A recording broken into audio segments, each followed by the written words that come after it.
Well, hello everybody. Welcome to the show. I am here. Garrett is here. Howdy. And look at that. Finally, the man himself, Jason Krause, Twisted Brown Trucker, Kid Rock's band. How are you, Jason? I'm good. How are you? I'm good. I'm kind of bummed, honestly. I've wanted to have you on. I've known your family for forever. Right. I've wanted to have you on for a long time, and it kind of fell apart in Detroit. And then I'm out here in Phoenix and I'm in a fucking bedroom right now. And I'm like, I'm gonna wait till I get the studio up and kind of get situated and organized. And then you guys end up doing the inauguration stuff. I'm like, you know what? I need to get Jason on. And so thank you for being here, buddy. I'm sorry it's not, Hey, man. you know. Anytime. Yeah. How you been? Doing all I've been right? good. We're just starting to get busy again. We got the Rock the Country festivals coming up. That Kid Rock part owner on that, and then he booked 7 arena shows in various cities. Yeah. We really don't. I mean, we're crossing the Mississippi now, but we're not getting out west. I know, I'm bummed. I was hoping you'd come to Phoenix. Yeah, there's a few select places I like to come, and that's one of them. But we did that whole, we're gonna retire, and then it says retire from touring. And, Yeah. and these singers in general, they can't retire. It's not even in their vocabulary. Like, No. I don't think their egos will allow it. Hell no. No. Dude, we've seen it from everybody from Kiss to Motley Crue. Name the band. Yeah, we did. Aerosmith. We did one of the last shows on the Aerosmith, or no, not the Aerosmith. I'm sorry, Leonard Skinner final tour, and we were in Jacksonville, and I think that was 5 years ago, and they're still doing shows with us. Yeah, dude, that's crazy. That's a great show, by the way. The one where you guys had Skinner open for you. Oh yeah, they're always great. I mean, dude, I was actually really surprised. Like, I remember as a kid, Leonard Skinner, and the hits are undeniable. But seeing them, I think it was the Palace. Was it the Palace you guys did? God, we've done so much with them here. I think the first one might have been the Palace. Yeah, I mean, we've toured so much. There's a lot of them where I've gone to so many shows over the years, just through my career and everything, that it's like, oh, okay, I'll show up for the headliner and then I'm out of there as soon as I can, just kind of thing. But for whatever reason, I was there early for that one, and it was like, all right, Leonard Skinner. I don't think I've ever seen, and dude, they blew me away. And they how good still do. It's amazing. Yeah, it's great. We actually, one of our backup singers started dating Ricky Medlock during one of our tours, and now she's in their band, and they're still together. Yeah, Stacey Funk, great singer. I wish we could have her back. Actually, yeah. They were doing some shows with them on this Rock the Country festival tour we're doing. Yeah. Does it ever get old? I'm sorry. Yeah. Does it ever get old? The shows? I don't want to ruin it for anybody, but yeah, of course. Just it becomes a job. It is, but you know what? We are only doing 1, maybe 2 days a week now. So we literally we share a jet with Bob Seger. Of course, Kid Rock has his own. Bob Seger has a couple, and we use his. So I'm home in bed before the people are even out of the parking lot. Yeah. So if it's this side east of the Mississippi and somewhere around Tennessee, Kentucky, we go right from stage right to the plane. Yeah, boom, I'm home in 2 hours. Dude, interesting thing, and maybe it's too much, but I remember talking to Fran once, and she was like, if people only knew, like Jason and I have a routine. When they end a show like at Pine Knob or something, I have him stop at Taco Bell on the way home. He's in the Taco Bell drive-thru while the people are still exiting the parking lot. Sweating. And he picks up Taco Bell for me on the way home while they're still loading out of there. My car's running during ball at the ball. It's out there warming up, ready to go. Pointing at the exit gate. That's crazy. Well, what a wild week, man, for you guys. Like, I was go ahead. I'm sorry, go ahead. No. You go. It was one of those things, this was the first thing we've done this year, and we've had some rehearsals for it, and he told us what we were doing. And after so much time off, our last show was last year, August, and we've had all this time off, and you get in the comfort zone. I do some woodworking out in the garage. I do stuff with the kid. We do our daily routine, and I get that email and like rehearsal. Bob's coming into town. Let's get it going. And and it's just automatic, like kind of deflating. And then you get there, Yeah. and and he starts getting us riled up and getting it going, the blood flowing, and we have some Democrats in the band, and we have some Republicans in the band, so it's Yeah.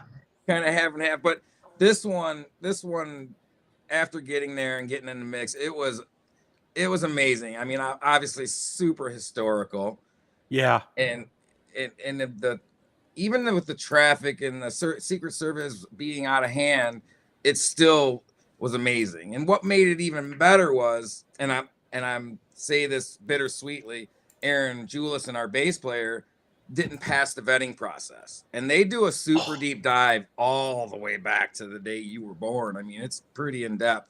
Yeah. And he didn't make it through. And they didn't really give us a reason. I can guess a couple, but we'll leave that for another day. What does that usually mean? Like, oh, you got busted smoking weed in high school, or it could be anything. They might not have liked where he lived or who he hangs out with. It could be a million things.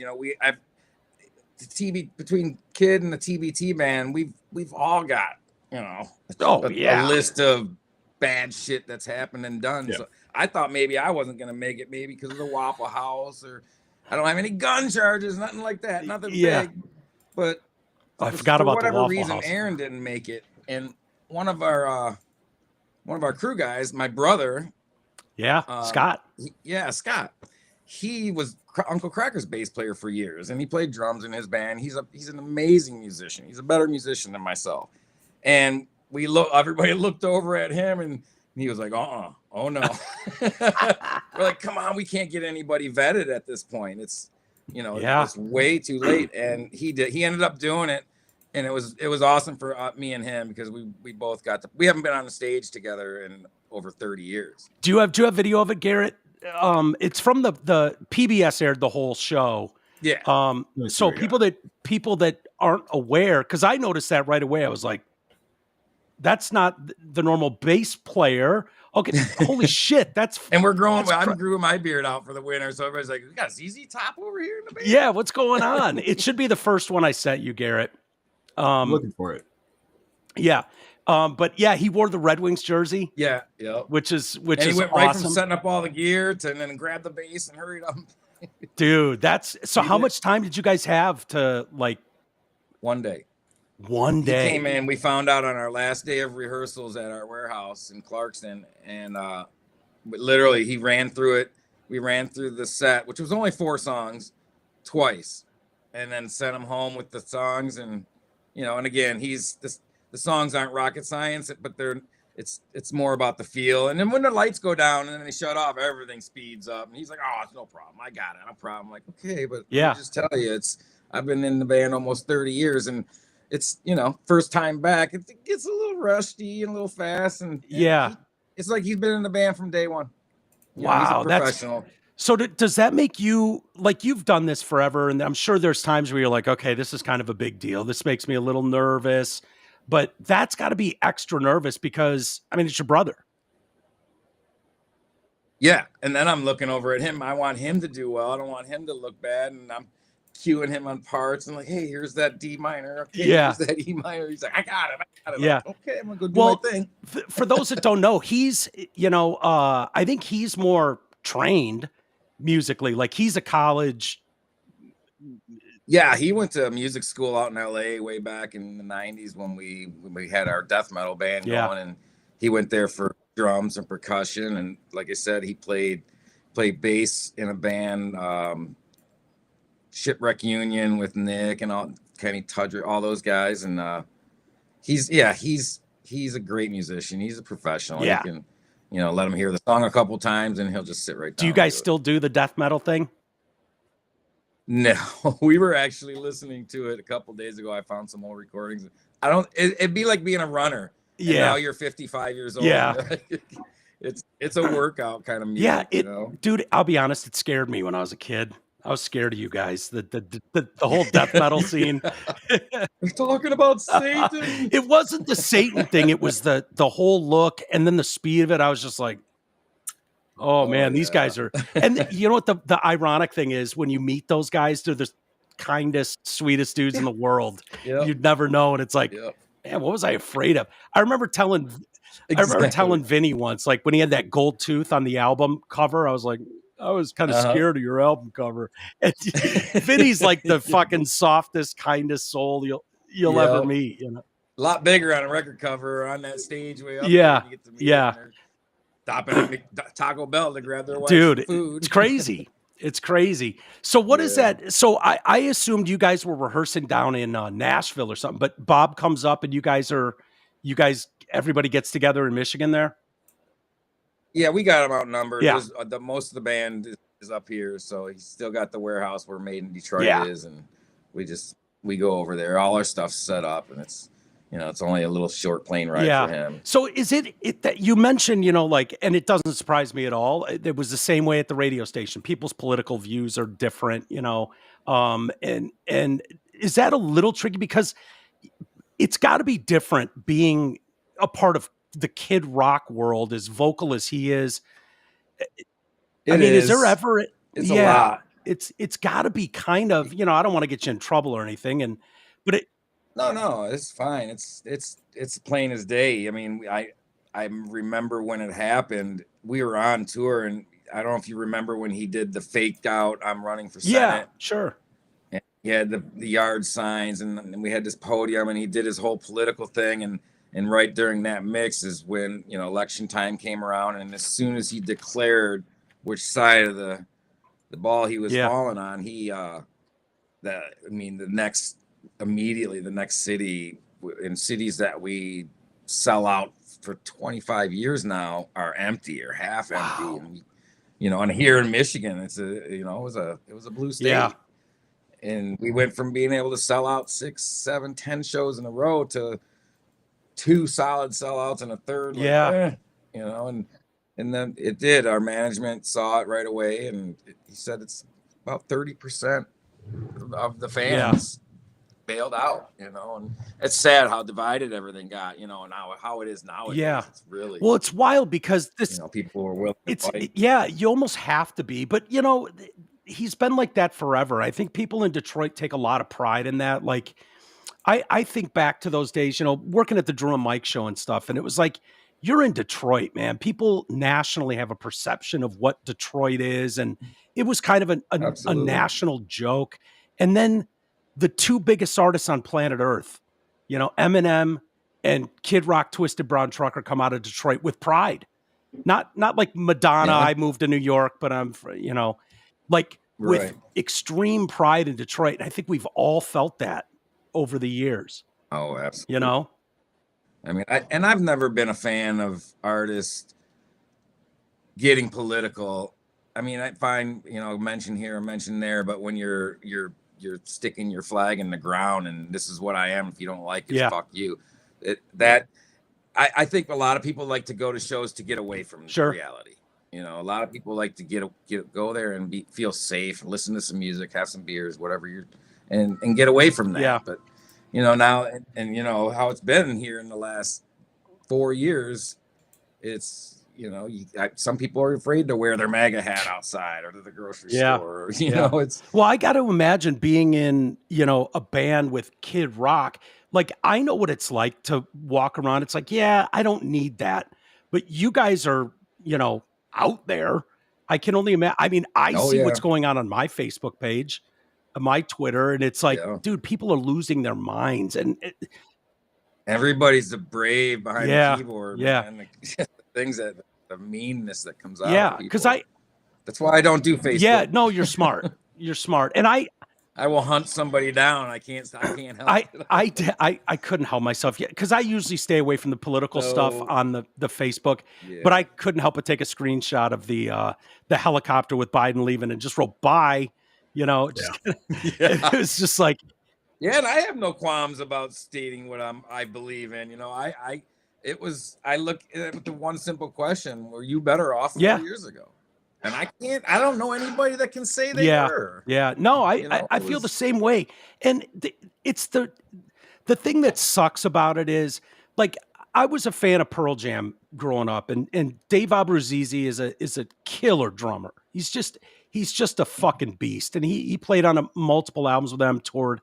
And I reached out to him for an interview.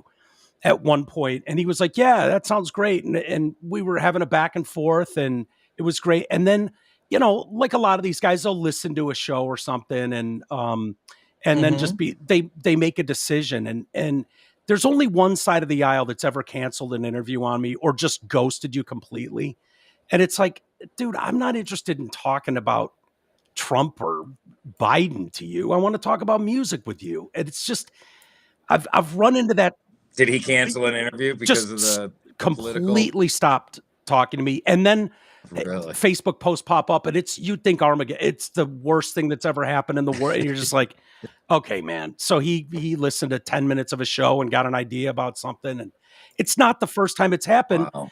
But I think of guys like you, and it's like, this isn't your first inauguration. You guys played Obama's. Yeah. Yeah, we've done a bunch of political things. We did Mitt Romney, followed him around for a while, but like again, the tensions are so tough right now with the, I don't know, the red and the blue sides. It's I don't fall into it. I don't get in an argument. I don't discuss it with band members that have hard feelings about the election, and I'm not smart enough to. I know what I believe in, and I'm simple. I'm like, make my eggs, my gas, and my butter and my detergent cheaper. You're kicking our asses out here with the dumb stuff. And if we could just stop being petty and talking like, we're out on recess in the playground, the way these adults talk to each other. And even the news. Yeah, you're good. Even the news channels are out of hand. They sit there and call each other names. They're the worst. Like, you're supposed to be the people we get the information from. It's terrible. Dude, it's been going on for 9 years, and it's the craziest thing ever because I've been following this, my whole career. Like, we watch the news and then comedically interpret it for an audience. Like, that was our job. And there is such a difference from like literally 9 years ago. Like, it all changed, how they cover it, and it's like, what are you guys doing? What are you doing right now? Like, I don't recognize it. It's even you're joking about it. They're gonna click the channel. It's nuts, man. I'm hoping we can get back to some sort of normalcy and like celebrate the stuff we all love, the music and a good old rock show. Like, dude, there's nothing better than a live Kid Rock show. Honestly, they're amazing. They've been amazing. Is it true that your first show was the State Theater? Was it? Yes. I was at that show. Yeah. It was the night he had got a record deal. Like, Jason Flom sent one of his cronies over to. There was a few labels there, and he had asked me if I was interested in joining the band. And I was like, no. I heard you said no. I did. And then Cracker called me back 2 weeks later. He's like, can you just do the show for us? It's a pretty big one. I'm like, yeah, I'll do it. It's 6 songs, whatever. And it was a blast. And that he got a record deal. He's like, we're going to the studio, we're going to record a record, going on tour, the sale. And I'm like, I can hang out for a bit. That'll work. Did you ever dream, like when you were a little kid, playing, with your brother, picking up a guitar? I'm assuming he was playing drums. Like, you'd be all these decades later, still like carving out It was the dream. Yeah, obviously it was the dream, but everything that I've done, I don't think it's possible to even dream what I've seen and done. You think when you're growing up as a kid, it's simply sex, drugs, and rock and roll. You believe what you see in the magazines or with the little few backstage clips they gave you on MTV. Yeah, the musicians falling down drunk. You get all that, but then there's the real end of it. And then the work end of it. There's so much to it people don't really understand or realize. And a lot of times you don't want to even ruin it for them. Yeah. Anyway. Well, I think we all know that feeling. At least I did, of like standing in the mirror with a tennis racket. Like, you wanted to be like, one day, man, they're gonna know my name. And it's like, none of us made it. I mean, you can't say that, but and really, what is making? Yeah, well, slinging a guitar over your shoulder for a living is pretty. I mean, dude, that's pretty. Yeah. That's pretty dope. It is. It's pretty awesome. There's a lot of things I've seen and done that I could never any job could never replace. Did you get encouragement as a kid, or was it like, you loser, you need to hit the books and put that guitar down? Oh, everybody, as soon as I got into my 20s, my friends and girlfriends, parents, and when are you gonna quit? When are you gonna stop the dream and get a real job? And I had scholarships for lacrosse to go to colleges, and I wasn't having it. I wanted to be a rock star. That was and I'm sure I'm not even nowhere near the only one who said this. And I even had an age where I was like, after 29, that's it. I'm gonna, and I had started businesses. In fact, when I joined Kid Rock, I was off work, and it was towards the end of the year. I had tore an ACL on the job doing construction. So I went to classes. I went to school, got my builder's license, had a bunch of money saved. I was gonna start my own construction company, buy some land, build some houses, trying to get out of the actual physical work of it. And here comes Bob, like, to save the day. Yeah. I think Jimmy has a kind of similar story. Bones. Yeah, me and Jimmy are pretty much the only ones that ever had real jobs in the band. Everybody else was a musician, and they couldn't put together a piece of IKEA furniture if they had to. Or either landscapers or dishwashers. Yeah. Stephanie was a lifelong musician. Aaron was. I mean, most of them were. Marlon was. No, it's awesome, man. And just, I mean, you guys had to be blown away with, when Devil blows up. I mean, I don't know what that thing's gone. Diamond, at least 15 times. It was. Platinum. Oh yeah, no, it was. God, I gotta say, over 15 years ago, it was Diamond. Yeah. It's got to be somewhere. What is Diamond's 10? It's got to be 14, 15, somewhere like 14. Yeah. I should find out and get another. Yeah, right. Do they send you plaques every time it hits another million, or no? The Diamond. You get the gold, the platinum, and the dime, and then the diamond. And I haven't seen anything since. I don't know what the next one is. Maybe a bucket full of cash. The bucket full of cash would be the best. Keep your little vinyl. No, who cares? But dude, but then it was just like banger after, like, Cocky and Kid Rock. Rock and Roll Jesus is that was a #1 album. As soon as All Summer hit, after The Ball with the Ball and Only God, Cowboy and them hits, after all that, and then we hit All Summer Long. That song took us around the world like 4 times. Like, we toured for probably 4 years just on that. On which one? Jesus. Yeah, whatever. Only God. I mean, All Summer. Yeah, Long was that? Yeah, there she is. Hi, Franny.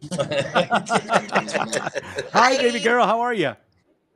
Hi, I'm good. And look at this. See what you get when you're a rock star. This is what rock stars get. She's something way better looking. Isn't it cool? Like, the best thing about Fran is she doesn't know how beautiful she is. Like, usually people, like, they know, lucky me, and they have attitude about it. Fran's just always been Fran. She's always been awesome, man. Yeah, absolute home run. How are you, Fran? You too, baby. I'm good. How are you? I'm good. Dude. When are you coming home? We have an interview. Oh, no, please stay there. You're good. I just thought you two were FaceTiming each other. Yeah, we are cool like that. But no. I was honestly, it sucks. I was planning on coming home. I was starting to plan it like, dude, Detroit's going to the Super Bowl, and I am gonna fly home, and I want to be in Detroit when the Lions win the Super Bowl. And it's just like, you think we'd be used to the disappointment? It never gets old, but we're not. No, it's just brutal, man. Yeah. But it's better than it's ever been. You're right. It's better than it's ever been. I think we'll be good next year. Okay, I'm gonna go make dinner. What are we having for dinner? Yeah, what are we? Chicken stir fry. Oh my God! Yeah, I'm coming over for dinner.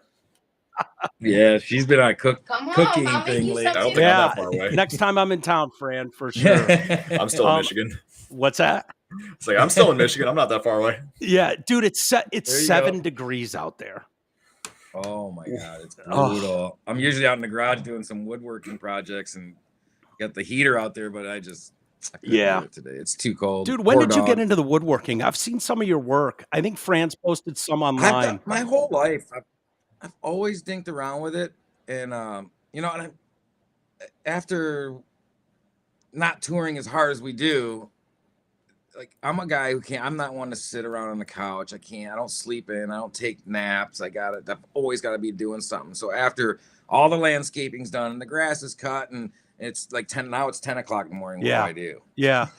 So I'm up at 6 a.m. So I've always been into the woodworking. So I just buy some wood and stare at it for a few hours and just start making stuff. So I don't do anything you'd see, anything normal. I call it's more artwork than anything. So Fran will try and tell me like, oh, make it like this, make it like that. I'm like, no, it's not crazy enough. She's like, well, so the stuff I only make one. I won't make two of. I won't duplicate anything. And I'm actually going to have a website coming out in a couple of months. I got a stockpile of stuff I've made, and the stuff's going to be ridiculously priced. Good. It's going to be the people that are going to buy this stuff, hopefully, are going to be, I can afford this and you can't. Good. Kind of stuff. But it's a piece of myself, like making these giant tables and just making it really. So what do you focus on, like Jason? Piece. Is it like big as tables, or is it like boxes? It could be a cutting board or a charcuterie board, or it could be a dining room table 15 feet long. I've done everything. I made a table for my buddy. He's also my dentist, one of my best friends. And it was a 12-foot long epoxy table. And, and it's super expensive to make. Yeah. But just the first time, I'm like, hey, this thing might get screwed up. And he's, everybody wants it. I got a little stamp. I burn my logo in there. Nice. And it's the only one you'll ever get. Blueprints get ripped in half. Really? That's done. So it's a one of one. So did you start did you have like a wood shop class in high school, or were you doing it way before that? No, my dad was a woodworker. He had a cabinet shop and he made furniture and stuff here and there. And now with I got that skill from him. And now with the internet, you can, if there's something I don't know how to do, or a tool I don't know how to use, or a joint I don't know how to make, I can take a look at the video and get inspired with that. It's just too easy. It's wood. If you screw it up, art pieces are the way to describe them, because the pictures I've seen are unbelievable. They're beautiful. Oh yeah. You'll have to tell me when you get the website up so we can mention it, because they are, and it makes sense. Look, when you're not doing mass production, when you're just doing one-offs, that's where the real value comes in. It kills me. I love collecting stuff. Like I've got, just dumb shit, and one of the things I could have procured years ago was one of Eddie Van Halen's headstocks. Oh, yeah. $800. And I was like, yeah. Really? It was an auction or there was a guy, and believe me, I know how the frauds go. There was a guy I really trusted, and he had a lot of Kirk Hammett stuff, authentic. He had some really authentic shit, and it was just a one-off, and it had cigarette burns on it. Oh, nice. And it's like that would fucking be great. Idiot. Over. I actually have one of Bob's headstocks from the one and only time we've done Saturday Night Live. And he came out and he smashed that acoustic guitar and I forgot what song we were going. We weren't going in American Badass, but I forgot why he was doing it. He almost slipped and fell on it. But I remember watching the guitar break part, like, there's the headstock. Really? That. And it's on a little shelf. Yeah, that's awesome. Dated. What is SNL like? It's when you get there, it's unbelievable how small I hear that from everybody. You think it's this great big studio. It's super, super tiny, but it happens so fast, and it was cool because the host that night was, I can't remember her real name, Miss Brady from the Brady Bunch. Yeah, Florence Henderson. Yeah. No shit. So it was cool to get a picture with her. And those were the days when we were at our peak, and you're getting to meet all these cool people. And I'm meeting her. People from all my favorite childhood TV shows. Dude, that's got to be just like, I don't know, pinch me moments that people talk about. Like, holy shit, I can't believe I'm here. And I don't like to ask people for pictures. You've probably been asked to be in a million of them. For sure. And I have no problem giving them at all. I just feel awkward asking for a picture. I asked Drew Barrymore for a picture, and this was probably one of our first bar club tours, and she was there with Minnie Driver, Matt Damon, and Ben Affleck. Oh, wow. This was over 25 years ago, and I saw her, and I was like, oh my God, E.T. love Drew Barrymore. And I'm like, would you take a picture? And she's like, no, sweetheart, I don't do that. But you want to dance? Really? And I'm like, no, I don't. I can't dance. I already look stupid. Now you're gonna make me Dude, you know look who did that to me? Fucking No. Pam Anderson. Yeah. She's fun as hell. Dude. She's definitely. No, Did you dance with her? dude, I got my girlfriend was in Playboy back in the day, and so I went to one of Hef's parties at the mansion, and Pam was there, and I never got the Pam Anderson craze like the whole world did, and so my girlfriend was like, "You got to get a picture with Pam," and I'm like, "Nah, it's fine. I don't want to bother her." She's like, "Come on, just get a picture with her," and I'm like, "Fine." And so I walked up to her, I was like, "Hey, Pam, can I get a picture?" And she's like, "Yeah, no, I'm not doing that." And I was just like, I didn't want the fucking picture anyways. You know, she made me ask her to get this picture. I didn't even want it. But there's nothing worse than asking, like, because and then shot down, like, right? oh man, kind of felt like an asshole. Was that you guys had to have done SNL a couple times? No, just the one time. Who was the main cast then? Like, who were was that like Bill Hader and Kristen Wiig? Like, no, this like was before Sandler him. and those guys, or I know David Spade was on it. God, that's a was good Farley question. there? I'll have to look Was that this in the up. Farley year. days? What's that, Garrett? Oh, what was the year? I'm trying to remember. It would have been Probably when American Badass my was God. first coming out. Yeah. It Yeah. would have been when that was the single, because we did that and we did Only God with Trey from Fish. Oh wow. He was there. So it would have been 2000. It was before me and Fran were together. So We got it it. right around 2000. Will Ferrell, Maya Rudolph, Rachel Dratch, Daryl Hammond, Chris Kattan, Amy Poehler. Okay. Yeah. It's And a good Yeah. cast. Yep, Chris Parnell. That's Chris Parnell. Okay. And we Bill didn't get to Hader. watch any of it because the place is super tiny. Was it? like these little tiny Did you guys go to rooms. the after party? They're kind of have legendary after parties. Do you remember? I don't know. Yeah. There's a lot of bad. Like, I used to carry a video camera around me, and I was the only one in the band who had one. So and that's why I did a lot of drinking back then and hanging out, and things are fuzzy. Dude, I get it. 25 years ago. You guys did. Do you have Silicon Valley? Do you have the clip of Silicon Valley? Yeah. I loved this show, and I watched it from episode 1. And Same here. Did you love it? I Yeah, love that dude. show. Yeah, I season watched it. season 1, episode 1. This is how they started their show. If you have it there, Garrett.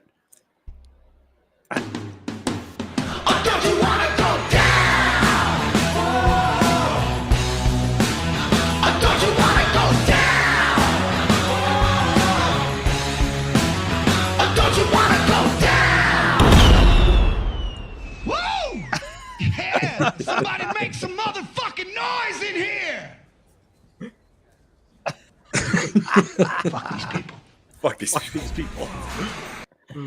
Great. That one little shot took like 8 hours. Really? Yeah, that's what I was going to ask. I You hate can get rid of it, TV Garrett. and All right. What's movies. that, Jason?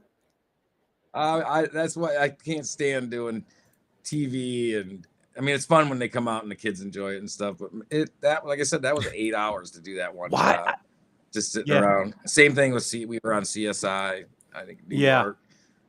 All that stuff just takes. It's such a great setup for that show too. Like this idea of billionaires trying to outdo each other. Like, I'm so big, I can get the biggest band on planet Earth to play in my backyard for 20 people. Like, hilarious. And we do those shows for real. Have you done a few of those? Oh yeah, once in a year we do. We got one this year. I don't know what it's for, but it's private gig. It just says private gig, and it'll be some super rich D-bag. He just wants to show everybody he can afford Kid That's Rock. hilarious. So what, you don't know, and it could be like you show up at Elon Musk's house or something, and dude, totally. that's gotta be. Yeah, we've done a lot of Christmas parties. We did the GoDaddy Christmas party, and the guy rented out. I want to say maybe it was in Milwaukee. It was one of them indoor baseball stadiums. Oh, Mark And Cuban was had ridiculous. one. The guy, yeah. I mean, there's ridiculous, like millions and millions of dollars just for the party. This guy threw a party and he'd come on stage every 10 minutes and pay someone's mortgage or give him a check for $400,000 or $100,000 or 20 or. What are you doing when you're like, seeing that kind of behavior? Looking at Bob like, about my mortgage, motherfucker. Yeah. That's hilarious. He's in there hiding like, oh, what the fuckers are doing. Dude, yeah, they're fun. It's fun to watch people spend like that. That's just crazy. Crazy. Do you remember, like, because it's funny, I had Jimmy Bones over at the house and had him play a little bit one day, and I asked him about that, and he's like, I don't remember it, and I'm like, you don't remember being on Silicon Valley? And he's like, no, and I think I played a little clip, and he's like, yeah, I kind of remember that. I'm like, that's amazing. Jimmy don't remember it. He's our elephant in the band. Like he remembers everybody. Really? Just we were like, Jimmy, what year was it when we did the blah blah blah blah? And he'd be like, oh, that was. Wow. That's funny. Yeah. I'm almost positive people can go back and listen to the episode. I'm almost positive he was like struggling to even remember it. It's like these guys have probably forgotten more cool shit than you know what I mean? Yeah. Like so many big tours, so many big shows. Is it tough? Like, it's shocking. It doesn't surprise me that it took 8 hours to film what in real time would have taken 20 seconds, literally. Do you'd think, by the scene, you're like, and they do 20 takes, and then say there's 8 people up there, then they do, if it's a song performance, then they got to do one camera on me. They'll do it at full speed, then they'll do an up angle and 3 angles, and it's full run, and they do that for everybody in the band, and then they never ever use any of it. Yeah. It's usually just one wide pan away shot, but they get that B-roll just to have it. Yeah. I was telling you I went and did a Normal World with Dave Landau down in Dallas a couple weeks ago, and we did a 2-minute sketch that they were doing, and we were just playing. Drew and I were playing radio guys, and it took 2 hours. And it's like, going through, and they got to set up cams here, set up cams there. A floor director's got to be, and you're just like, this is crazy. Do you remember? It's amazing. Yeah, it's wild. Do you have the American Badass video there? Yeah. There's a couple. That was a fun that had to be a blast. That had to be I missed the first day. Did you really? Why? Yeah. Cracker's brother was in town, and we were pretty good friends, and we just stayed up too late. It was one of those nights. I woke up in the middle of the afternoon like, oh my God, we're shooting Badass. Oh my God. What do you get shit for that? Do you get like sent to the principal's office when you miss a day of? Well, we were doing so many videos back then. Like usually the very last day is the band shot and the live shot, and the first day will be all, Bob's close-ups or, him doing his thing or the acting end of it. And then there's a live performance with the band. So if you looked at all of our videos, as the video is going towards the end, it'll be like, the full band playing and doing a live performance. And is that all? Which, like, I remember Ball with the Ball was, they'll see it's at nighttime, and we started at 1 a.m. and went right till the sun came up till we had no more. Really? Darkness. And it was a reason out there. Yeah. But it was fun. It was like the first one. Yeah. The first one's always got to be the funnest. Is it hard to do that? Like American Badass. Do you have that there, Garrett? Yeah, I got it right. Yeah. I saw your band jumping around on stage like a bunch of wounded ducks. When you don't learn soccer, you just get whipped.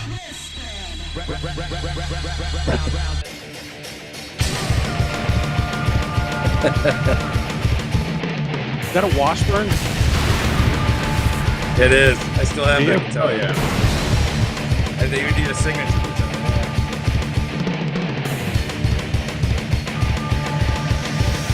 I'm an American badass. Watch me kick. Yeah, that's so dope, dude. Hey. That was a fun one. And you could see it. You can see what Paradigm's in there. He was out with us, just hanging out and doing some videography for us. And he ended up he's obviously in our band now. Dude, that's so sick. That guitar is insane.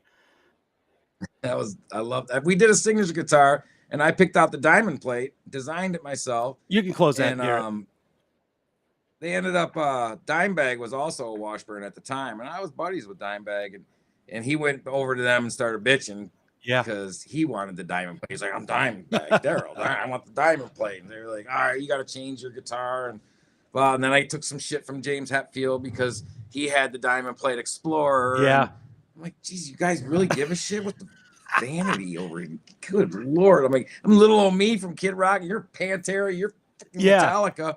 You're worried about my guitar? It is a dope guitar, though. Yeah. Do you still have it? You said you still have it?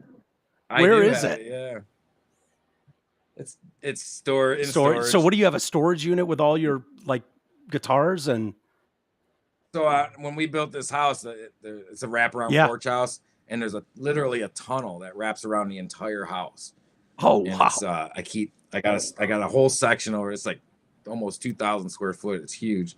So I got all my guitars and cases and everything I don't use. Like everything I have in my studio here is stuff I'll use to record with, or like I have the guitar. I got rid of most everything I don't use because I have so much. I'll never play all these guitars, even the ones up here. But the one over here I used it in the halftime show at the Super Bowl. You know, the one you were talking about, the flag guitar was my number one forever. The Flying V. You know, this one here I used on the Grammys. Yeah. That one there is wrote on the back. What is that? A Thunderbird? Thunderbird, Thunderbird, yeah. This one I left on the bus, and Peter Wolf decided to write all over it. Jay Giles band. And then dropped it and smashed it. So I keep that one. Yeah. You know, everything I have now has a story or a That's little really bit cool. of. You know, So what are the rules with that? Because you were a Washburn player for a while. I've seen the ads you did for Washburn over the years, you know, magazine ads and stuff. Do they get technical, like, how dare you touch a Strat on stage, or how dare you grab a Gibson? Well, they were the first ones to do anything for me, so we had a pretty good relationship, and it ended up ending bad. Oh, no. Because what happened was we were in the middle of designing my signature guitar, and they got them all done. We had an expensive one, we had an affordable one, and I still believe to this day he had problems with Dimebag Daryl over the diamond. Really? And the relationship we had, his name was Larry English. He'd come to my house, he would stay, and he'd deliver the gear, all the Randall. I was playing Randall amps, they make them. And all of a sudden, after 5 or 6 years, that's it. Ghosted. No phone calls. I mean, we've had tons of ads. We did trade shows. We did NAMM shows. Me and Dime would do autograph sessions together. We go out and do, play the things where the kids come to the music stores and you talk and answer questions. And then all of a sudden it was just over. I'm like, what the hell happened? Like, now I start seeing they made a run of my guitars, and I'll see them once in a while on eBay or really one there. Do you have any? And then, they're not supposed to do. Yeah, that like, sucks. I'm not even gonna go down and hire a lawyer. And it's just all right. You did the thing, and you're Washburn. You know, you already got punched. We're playing Ibanez now, anyways. What? Yeah. What was that? I said everyone's playing Ibanez now, anyways. That's the new one. What are you playing now, Jason? I'm playing all Gibsons, Les Pauls, all 59, super crazy dumb money ones. How do you even get those? Those are $1 million, hundreds of thousands. They're on the road right now, but they're I have a buddy. He's a Les Paul collector, and he doesn't even play guitar. Like, that's where I got that Firebird, and he's got a house, and he had this house in Georgia, and it's like 20-some thousand square feet. And the whole downstairs is designed identical.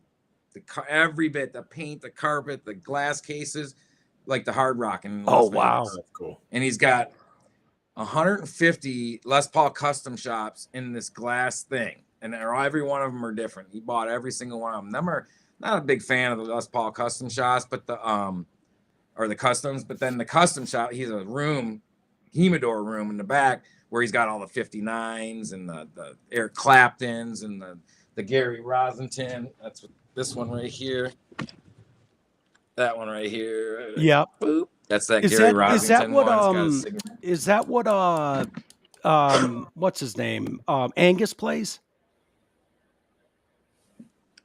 He plays the SG. But that's this one's this one they duplicated his 50. Is it 63? I want to say his Gary Rosington's 63 Okay. SG. I mean everything. It had a broken bar on it. It's got a Really? broken bar on it. It's like it's supposed to be identical. So they're all Murphy aged. All the my 59s are every little scratch is hand put on these things. You know, they're $10,000, $15,000 guitars. The Firebird $8,000. They make small runs. Yeah. And they obviously want someone at your level, you know, on stage with those things. It makes sense. And they're a little stingy as far as them like giving guitars away. I got that J200 because I was playing on the Grammys. Yeah. So then you call them up a year later, and maybe if you're going on tour, they'll give you a deal on something. Yeah. Or they gave me this Flying V back here, the old one that they had gotten a bunch of paint from these old. I want to say it was from Chevy or Ford, and they did a run of 50 gold ones, 50 the turquoise, 50 blue ones, whatever amount of paint they had to do them. And Bob used that one on the Feel Like Making Love video. And I seen it somewhere else. He'll always like, hey, let me borrow that V. I'll play that V. I'm like, go ahead. You just made it worth about $8,000 more. That's hilarious. So do you notice, like you mentioned the custom shop. I know like if you go to Guitar Center, they'll have a bunch of Pauls, they'll have, you know, Strats, and then they'll have another room that has like $3,000 Strats. And then there's obviously, you know, you get to the custom shop or you even get into those 59s. I don't know what the years are. Do you notice like tone wise, like a major difference in these guitars? Oh yeah. Absolutely. Yeah. And they do. Wood ages and it gets better with age. But they're duplicating the 59s, but they're never going to be like the actual 59s. And those things are going for, if you can find one, they're $300,000. So Marlon, our guitar player, knows a guy has 300 of them. What the 300 actual 59 Les Pauls. I'm like, and he don't play. I'm like, you hoard. Yeah, that's terrible, man. That hurts me. And he won't sell any. He won't. That's awful. So what is the deal? I've heard that it's wood, that the wood just doesn't exist anymore. Like you'll have to wait another 100 years for trees to grow or something to get. Yeah, and wood is the way wood is grown nowadays. You can tell, like if I do because I'm a carpenter. I did the carpentry thing, but you can look at an old 2x4 from the 70s. Look at the end grain, and the 2x4 will weigh twice as much as a newer 2x4. Like these things grow so fast. And then there's wood that's grown and it's super dense. And you can look at the rings and see that this tree was in a woods where it was a million trees around it, and it stopped growing, and then they trimmed around it, and then it grew. There's so much to do with the way they cut the wood, and if you can tell by playing it too. And then there's a weight factor. You obviously don't want super heavy. Les Pauls are heavy historically as it is. I have one that's 13 pounds. A normal Les Paul is anywhere from high 7 pounds to high 8 pounds. And then you get Billy Gibbons, who gets his hollowed out. I mean, just a regular 8-pound Les Paul for 2 hours, you're like, oh Jesus, you know? So I've heard that, like, I know, for instance, like Major League Baseball, you can have guys on the Tigers that cannot get the bats that Miggy could get back in the day. Like, it's like, you're not Miguel Cabrera. Oh, for sure. You know, like from what I understand, like the normal guy going to the store trying to buy a guitar cannot get the wood they'll hold back for artists on their roster. Oh no, we can go into this custom shop, and we've been in the custom shop, and you can pick out the wood, and then they'll have a table over here with the select wood, and then they'll have one over here with the wood they're used for guitar. Wow. And you can go in there and design your own guitar, pick out your own piece of wood. And I'm sure the average Joe, money talks. You want to go in there, you can go down to Nashville or go up to Oregon and go into these places or Montana and, wave some cash around and be like, hell yeah, come on in. It's the music business. Yeah, sure. Makes sense. No, it's just wild to think about that.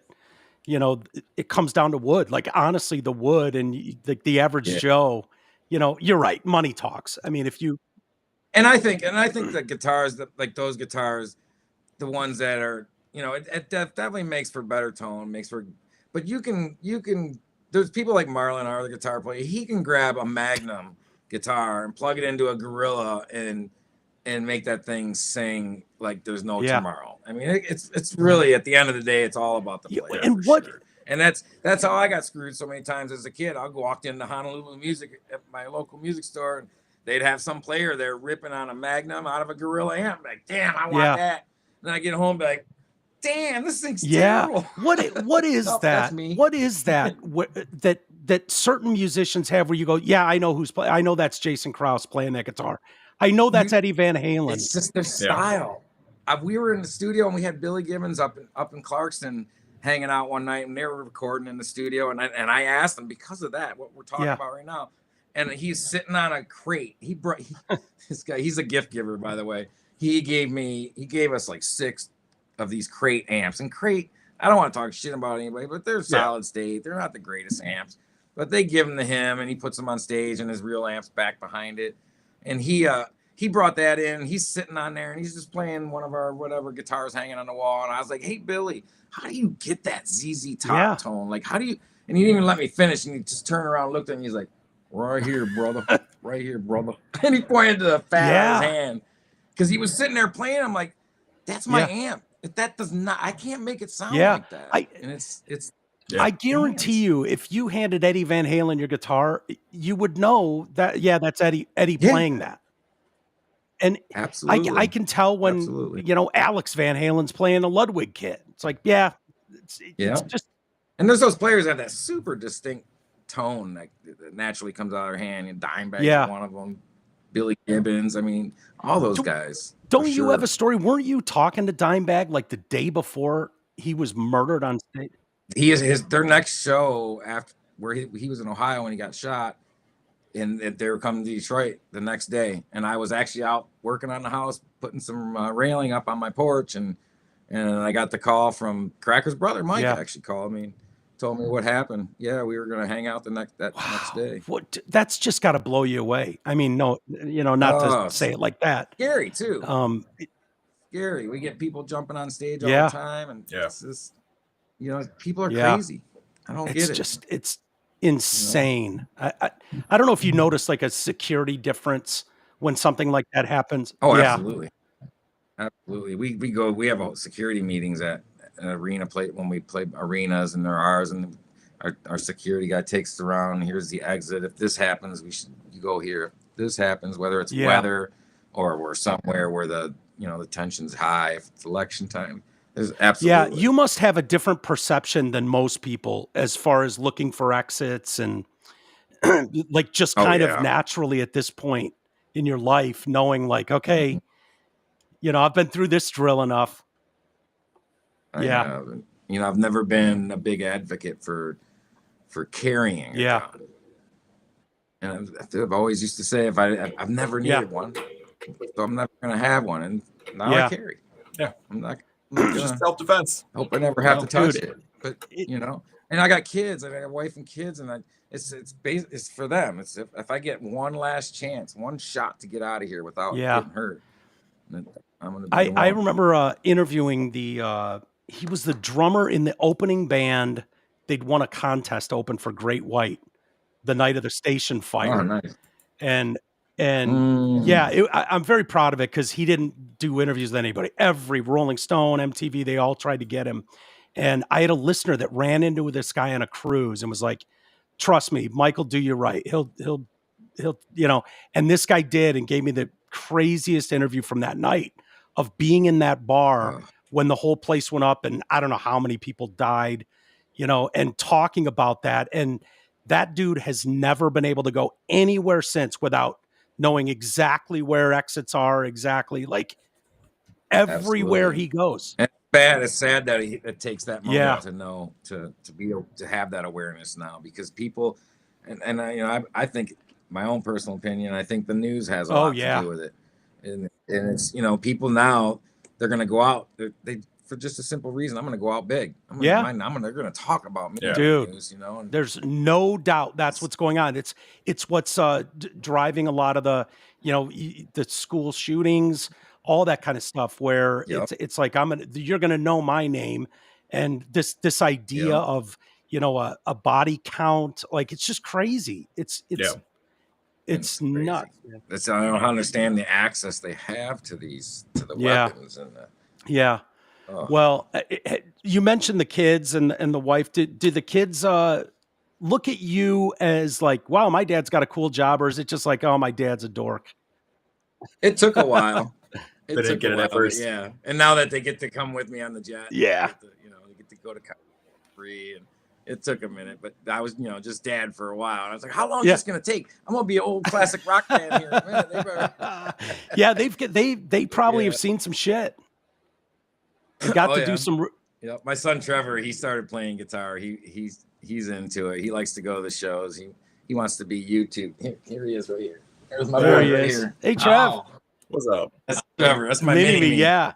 Is dad a good teacher, Trevor? Yeah. He's like me. I kind of just do it by ear mostly. Yeah. Is he getting good? You can't tell kids nothing. They know everything. Yeah, dude. I'm dealing with a nephew here. He's 10, and he already knows everything. It's too bad. I would have loved to have taught him a few things, but he's going to be a YouTuber when he gets older. So he already knows everything at 10. So it's hilarious. So do you think would you want kids going into the music industry, or is it like, oh God? I want my kids to do whatever their heart desires. Yeah, absolutely. You know, and hopefully I've done my job and they know what to do, whether they're going to be on a stage or they're going to get ice cream or going to a movie. Yeah. You know, I always said when anytime I did something wrong as a kid or a young adult, every time I would think of my mom. Whether I would follow through with it or not, which most times I did, I had that guilt, and that means my mom did her job. Totally. The rest is on me to make the right decision. They can't be there in every one of those moments, but dude, that's powerful when you think, because I do the same thing, and I go, I hope my mom doesn't find out about this moment. You know? Yeah. And that means she did my her mom, job. Here's what my mom would have done. She would have been like, you're going to meet the president, and you haven't shaved? She would give me shit like that, you know? You're like, I'm 50. Don't tell me how to dress. You're representing. Yeah, exactly. Do you remember writing? And I won't keep you much longer, Jason. I know you've probably got dinner going and the kids and everything. So I appreciate all the time. But we'll do this again. 100%, dude. 100%. But Ba Wata Ba, did you ever expect? Like, first off, I'm sure you've been asked a million times what Ba Wata Ba means. And feel free to tell us, but did you expect that thing to blow up like it did? No, when the very first version we had of it was don't mess with the trucker band, and that's what the name of the song was when we finished recording. And Bob took the record out to LA to the mix room to get mixed, and he was out there for 2 days. And he called me. He's like, listen to this. You ain't going to believe it. You thought Trucker was dope. Listen to this. And he played it on the phone for me in the Ball with the Ball. And that it was just, you felt it. Everybody who listened to it was like, and what Ball with the Ball was, and we actually got sued for using that. It was an old school rap chant. And it was the Sugar Hill Gang. Whoever owns the Sugar Hill Gang's music. And it was the Ball with the Ball, the bang, dang, diggy, niggy said the book said up, jump. So it's out there. You can hear it. But we fought it up to a certain dollar amount, and then had to settle at that point. And it was funny because right when we found out that it was, we could have argued it was public domain. It was wrote in like 1901 or something. You should have been close. 100 years. Yeah, because they didn't write. They took it from somebody too. You know, it's like listening to a Beastie Boys record and be like, or a Led Zeppelin record and go, wow, that's a Beastie Boys riff. Right. Yeah. Old rap famously sampled from everything. Yeah. Oh, yeah. Like, you hear drums on a rap, it's not theirs. But that thing, you guys have to play it every night. Every night you play. Every night. It's like we played it at the Victory Rally this weekend. I'm like, really? We're going to do this song? People all out there in tuxedos? I'm assuming you wrote that guitar lick. I did. I did. I wrote the music for it. You wrote all those songs. Anything heavy, I wrote all the music for Fuck Off. And that was cool too, because when we were out, when Bob was out in the mix room doing it, Eminem was in the studio B right below us up in studio A. And that's how he got on the record on the Fuck Off track. And we were both doing our records at the same exact time. We're like, what are the odds? Two Detroit grubs in the same studio, and he's down there with Dre, and Bob's there by himself. So was that in LA then? It was pretty cool. That was in Los Angeles, So was that would have been the Slim Shady EP and Devil? Yeah. Wow. Yeah. Yep. Dude. Yep. Both mixed in the same That's building. crazy. So go back and listen to that FU track, and you'll hear him. Oh yeah. Oh, for sure. How do they get along nowadays? I mean, both politically as opposite as you can get. Like, surprisingly, and even Marshall, when he was in his, he couldn't say a thing about him without writing a song about you or getting in. All the kill shot shit. Yeah, exactly. Once in a while they'll shoot one over the bow, and he'll shoot one back over the bow. But for the most part, we're both representing Detroit, and he's got his end, and we got our end, and everybody's cordial. Don't have the same beliefs, but we keep that stuff to ourselves, and as long as we don't, start. Bob doesn't get too much in him and starts talking shit, and same with Marshall. But we're all good. It's a Detroit thing, I guess. I'm sure you get nervous doing some of these bigger things. It's a little different than being like a Kid Rock audience kind of stuff. But there's one moment in your career that I gotta think had to be like, if you're ever going to be terrified, it would have been at the Lions game with the Calvin Johnson jersey. Do you have the video of it? We can watch a minute of it, and then I'd love to get your input on it, and then I'll let you go, Jason. Again, I appreciate. You just made me start sweating. Yeah. Do you have that one there? It's the it's probably the Lions game national anthem. National anthem. Yep. Yeah. And this has to be in front of 70,000 people. It was Monday Night Football, so it was 40 million.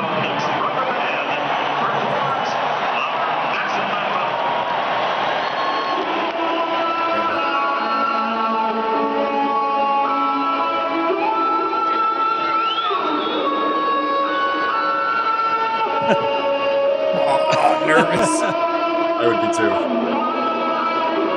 At right around 50 seconds, I almost fucked up. Really? Going up to like 49 seconds. Are we getting close to it? To get to 50? Yeah, 50. Get up to like 45. Like there you 49 ish. No, go back a little bit. That was it.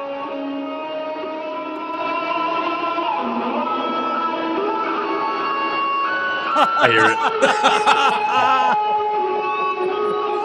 Oh my God. All right, Garrett, that's good enough. Oh, dude, that's hilarious. And then the first person to make a comment on that thing, that was that comment that was put on that page, like, oh yeah, it was pretty good, nice and straightforward, and but you almost lost it at like 50 What happened? seconds. What happened right there?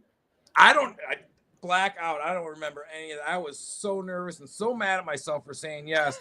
And Jim Shorts was the coach. He's a metalhead. He's my boy. He'd come to all our shows, and I said I would do it, and then it came down to the day. Fran was so mad at me. She's like, "Stop playing that song! God damn it!" Like for like 3 weeks, is every day, just getting my reps in. So it was like breathing. And I remember my brother was doing my guitars for me, and we got out there to do the sound check. I even played it off perfect. I fucked it up. Yeah.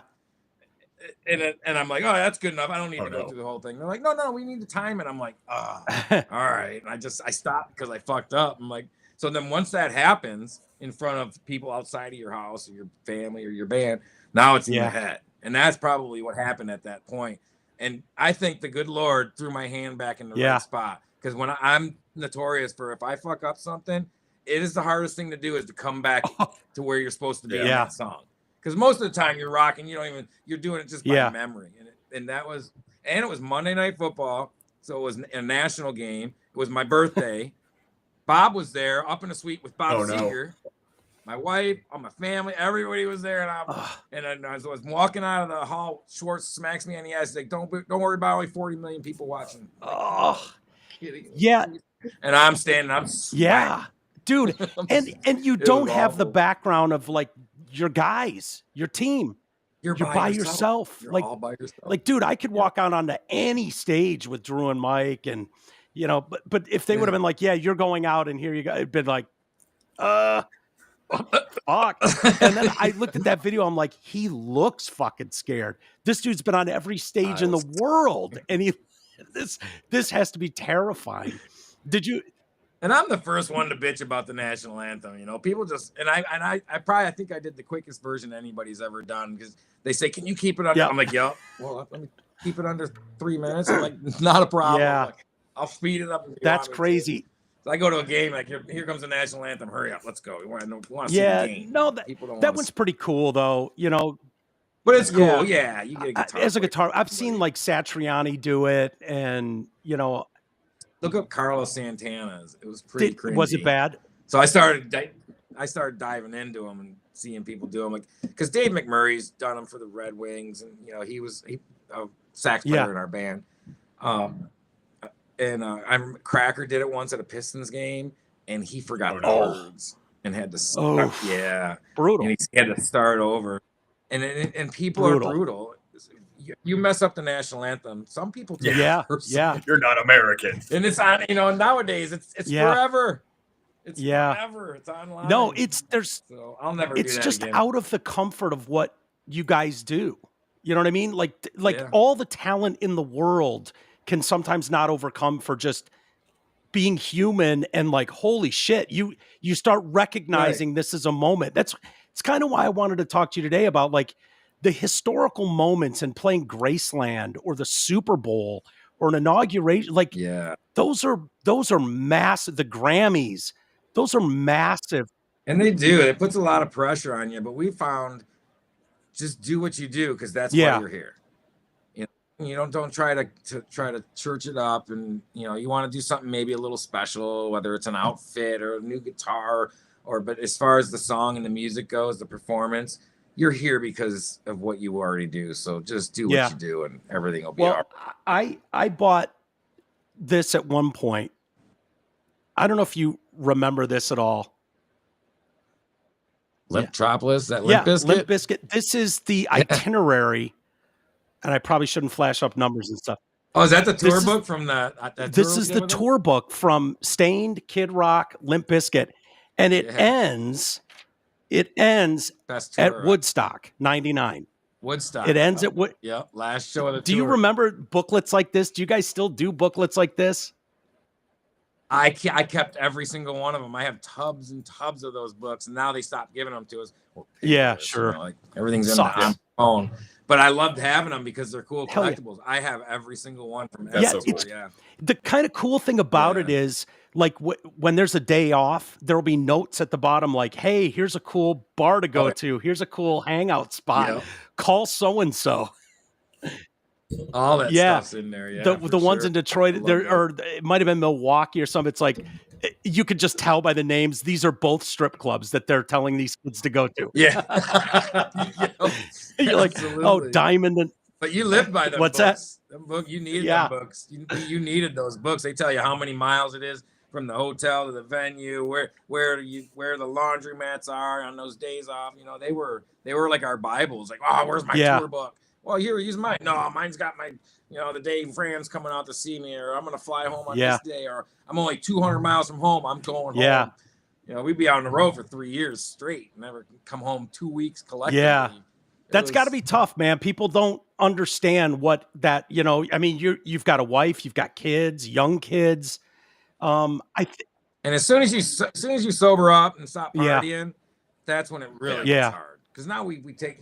I couldn't ride on a bus if I had to. We actually had to take. They got these new double-decker buses here in the States. They were always something you had in Europe, and we had to take one from here to DC, and it was the most awful ride I've ever had in my life. And I'm like, I got to find the Xanax or something. I can't sleep on these things. All these years, I come to find out I was passed out. I wasn't sleeping. Because I'm like, oh, we're crashing. Oh, my God, the rumble strip. Oh, my God, we're dying. We're going to die. So we got out there, and I see we're a half hour out of DC, and I look at the weather. I'm like, they're getting 3 to 6 inches wherever we're at, half hour from DC. I'm like, fuck. And then on the day we're supposed to come back home, and then we get to DC, I'm like, they're getting 1 to 3 the day of the performance, and the weather, it was awful. So as soon as I saw that, I booked a flight home. Like, I'm not taking that. Or a 9-hour bus ride would have turned into a 16-hour bus ride in that snow. In a bus, you can't even stand up in because it's double. Stephanie was like, awesome. Stephanie's fine. Yeah, 3 foot fucking tall. Stephanie, no problem.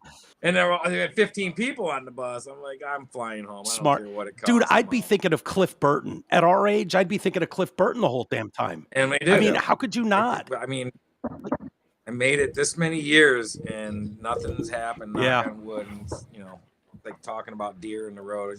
You just don't talk about it. Yeah. And I sit up with the bus driver. I'm like, I'll sleep some other day. Yeah. I'm gonna sit up here. I can tell how fast the bus is going by the hum of the wheels, and I sleep right on them. So get up and okay, dude, you need to slow down. I was only doing 6. I'm bullshit. I know how fast this bus is going. Almost 30 years, buddy. Oh, I've been driving buses for 100. Yeah. No, dude, Bob Seger nailed it with his song about the road. It probably hits home a lot for you guys. Turn the page. Yeah. I mean, everybody wishes they wrote dude, that song. Right? It's crazy. Yeah, it is. It's so true. It is. Jason, thank you so much for the time, brother. I can't wait to do this again. I have a million other questions and shit to talk to you about, but I don't want to keep you any longer. I'm glad you sat down and did this, though. It's really cool to hear about the experiences. Let's do it again. You get the studio done, and we'll hopefully we get out your way if we even close. Dude. You look at the schedule. I did. I see you guys are in Texas. That's not too far. That's the rodeo. That's the one-off kind of a thing. That's Bob Kid Rock's Rockin' Rodeo. If you're in the road, if you're into horses and bulls and cowboys, go Texas. Well, it'd be cool if you guys came out here because it's always been an issue. And, working at Riff and knowing Arthur and P and Arthur Jr. and shit, it was really easy. And with Punch and Novak, all those guys, like it was easy to get great seats for shows. But you guys are really busy. There's so much family and friends. So it's always a zoo at Detroit shows with you guys. And we're not doing again this year. It's been 3 or 4 years since we played Detroit. We're doing Hastings, Michigan this year. Yeah. Up near Grand Rapids. It's part of one of the country rock the country. Nice. Well, are you guys rehearsing for that now, or starting? No, we'll probably start up end of February. I think our shows start somewhere in March. Right on. I have to make myself look at the schedule. I try not to. I'll look at it soon here and put an alert in my phone when to start looking. Yeah. Well, Jason, thank you so much, buddy. Say hi to Fran for me and the kids, and we'll do it again soon, man. Great talking to you. Yeah, buddy. Good to meet you. Pal. Nice to meet you. Yeah. All right, everybody. We'll wrap it there. And thank you for being here. Garrett and I'll be back tomorrow. And thank you so much, pal. Yeah, very cool. Very cool talking to Jason. It's been a long time coming. And it's funny. I had talked to Jason Garrett at one point about I wanted to do like that second room in my house. I always planned on having that set up to be able to do live music. And I had talked to Jason at one point about I wanted to do a secondary show that was just kind of music related. And I wanted Jason and Vinny to be a part of it. And they had both agreed, and I don't know if Jason would remember it, but I'm sure he would. But he was like, dude, I'll bring some stacks over. I'll bring that fucking Flying V American guitar. And I wanted them to be like a house band, and I wanted to do a separate show, like breaking down music with them. Yeah. And last time I talked to Vin, he was like, if Krause will do it, I'll do it. And and then COVID hit. I left for a little bit, and I ended up being gone for 2 years, came back, and then moved. So it kills me because I had a whole idea in my head. I don't know if I would have been able to pull it off, but such a great dude and great families. And, we'll do it again. We'll definitely do it again. Oh, for sure. I love his stories. Yeah, they're great. I'm a sucker for old music stories. I was just listening to a whole little Beastie Boys anthology history thing, on my way at home. Yeah. Yeah. Well, you want to know, I think a lot of people, because, I've been very lucky and blessed. I've gotten to meet and talk to a lot of guys that do what so many of us wished we could have done for a living. Yeah, I And was sitting there listening. At the end of the day, you just hope they're cool people. You hope that they don't crush you by being shitty, snobby, that kind of thing. And, when you find good ones, it's like, oh man, you really treasure those moments. I mean, the saying is really true about not meeting your heroes, because they can be a letdown. And I always gauged it back on the Drew and Mike show. I always gauged it because it was obvious how people were going to treat Drew and Mike. That was always obvious to me. Like, yeah, that's the big star name. It's the name on the marquee for the show. But how do those people, when they come in, treat the other people on the staff? And you kind of got a sense for how people were as human beings when and none of them were super dicks or something, but some could be pretty dismissive. Yeah. Like, you're just the help. All right. You're not here for me. Yeah. You're the guy that offered to get me a coffee or something. You're just like, yeah, okay. Yeah. So it's you one of those things where it's like, I can never hate Taylor Swift as much as her music annoys the shit out of me. She's just so good to her crew. She's so good to everybody she talks to. She's genuinely seems like a nice person. I can't hate her. Yeah. Yeah.